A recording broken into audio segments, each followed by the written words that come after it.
So, doctor గారు ఈ రోజుల్లో మనం తీసుకునే ఫుడ్ ప్రకారంగా చాలా డైజెస్టివ్ ప్రాబ్లమ్స్ వస్తున్నాయి. సో, హ్మ్. దానికి ఎలాంటి జాగ్రత్తలు తీసుకోవాలంటారు? ఇది కామన్ అండి. మనము సిటీలో టిపికల్‌గా బతికే వాళ్ళని అంటే హ్మ్. టిపికల్ సిటీ లైఫ్ గాని, ఒక ఈవెన్ విలేజెస్‌లో గూడా ఇప్పుడు ఎట్లా తయారైందంటే హ్మ్. డైజెస్టివ్ సిస్టమ్ ప్రాబ్లమ్స్ అనేది కామన్. హ్మ్. నేను మొన్ననే ఒక ఇంట్రెస్టింగ్ వ్యక్తిని చూసానన్నమాట. హ్మ్. ఆయన పెద్ద social influencer. So, medical knowledge ఏమీ లేదు. లేదు. పెద్ద సోషల్ ఇన్‌ఫ్లుయెన్సర్ ఆయన. సో, ఆయన హెల్త్ గురించి ఒక 2, 3 టాపిక్స్ ఏవో చెప్పాడు ఇంటర్నెట్‌లో. అవి హ్మ్. కొంచెం మంచి వైరల్ అయింది. ఇదొచ్చిందన్నమాట. హ్మ్. ఆయన నెక్స్ట్ వెల్‌నెస్ సెంటర్ పెట్టేసాడింక. ఆహ్! ఆ వెల్‌నెస్ సెంటర్‌లో ఆయన చెప్పేదేంటి అంటే, ఆయన ఎక్కడ నేర్చుకున్నాడో తెలియదు గానీ, మీకొచ్చే అన్ని ప్రాబ్లమ్స్‌కి మీ డైజెస్టివ్ సిస్టమే కారణము. హ్మ్. సో, మీ గట్ హెల్త్ బాగుంటే అన్నీ బాగుంటాయి. సో, మా దగ్గరేంటంటే అది ఆయన బేసిక్ ప్రిన్సిపల్ అనమాట. హ్మ్. మీరు హార్ట్ అటాక్ అన్నా పోండి. నేను హార్ట్ అటాక్ క్లియర్ చేస్తాను. దాంతో పాటు గట్ హెల్త్‌కి ట్రీట్ చేస్తాను. హ్మ్. మీ గట్ హెల్త్ ట్రీట్ చేస్తే మీ హార్ట్ అటాక్ పోతుంది. లేకపోతే గాల్ బ్లాడర్ స్టోన్స్ ఉన్నాయనుకోండి. మీ గట్ హెల్త్ గన ట్రీట్ చేస్తే మీ గాల్ బ్లాడర్ స్టోన్స్ పోతాయి. నేను గాల్ బ్లాడర్‌కి గట్ హెల్త్. ఏ డిసీజ్‌తో మీరు ఆయన హ్మ్. దగ్గరికి పోయినా ప్లస్ గట్ గట్ హెల్త్ హెల్త్‌ని అని చెప్తాడనమాట. ఓకే.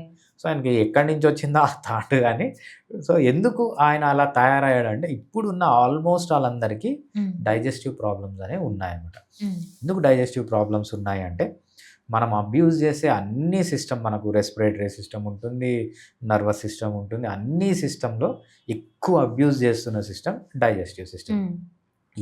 ఏం చేస్తున్నాం మనం అంటే, అసలు దానికి రెస్ట్ ఇయ్యట్లేదు. హ్మ్. 24 అవర్స్ తింటున్నాం. సో, మనం మామూలుగా ఎలా తినాలి? మనం అడవుల్లో ఉండేటప్పుడు ఎలా తినేవాళ్ళమంటే, మనము రాత్రి నిద్రపోయి పొద్దున 8కో, 9కో లేసేవాళ్ళం.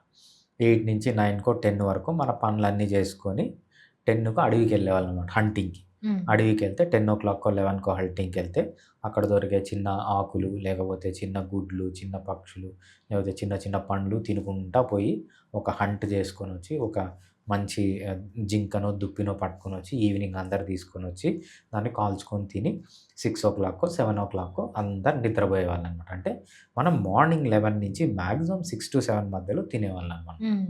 అది కూడా తినేదేంటి మంచి ఆర్గానిక్ ఫుడ్, హెల్తీ ఫుడ్ తినేవాళ్ళం. ఇప్పుడేం చేస్తున్నాం? పొద్దున లేసినప్పటి నుంచి ఇంకా 5 గంటలకు లేసి కార్బోహైడ్రేట్ స్టార్ట్ చేస్తారు. పొద్దున లేచినప్పటి నుంచి మళ్ళీ పొద్దున్న లేసే వరకు తింటూనే ఉంటారనమాట. హ్మ్. మిడ్‌నైట్‌లో గూడా ఫ్రిడ్జ్‌లు ఓపెన్ చేయడం, ఐస్ క్రీములు తినడం, చాక్లెట్‌లు తినడం, పిజ్జాలు, బర్గర్‌లు ఇన్ని అసలు దానికి రెస్టే ఇవ్వట్లేదు. అందుకేంటంటే మనము ఇన్ని డైజెస్టివ్ ప్రాబ్లమ్స్ వస్తున్నాయి. అంతేకాకుండా ఫ్రీక్వెన్సీ పెరిగిపోవడం. మనం తినేది మొత్తం ప్రాసెస్డ్ ఫుడ్. అంతా పిండి పదార్థము, లేకపోతే ఒమేగా 6 ఫ్యాటీ యాసిడ్స్ ఇవన్నీ ఎక్కువ తినడం వల్ల మన డైజెస్టివ్ సిస్టమ్ డైజెస్ట్ అనేది ప్రాబ్లమ్స్ అనేది ప్రాబ్లమ్స్. వస్తుందనమాట. ఓకే. Halciform Fitness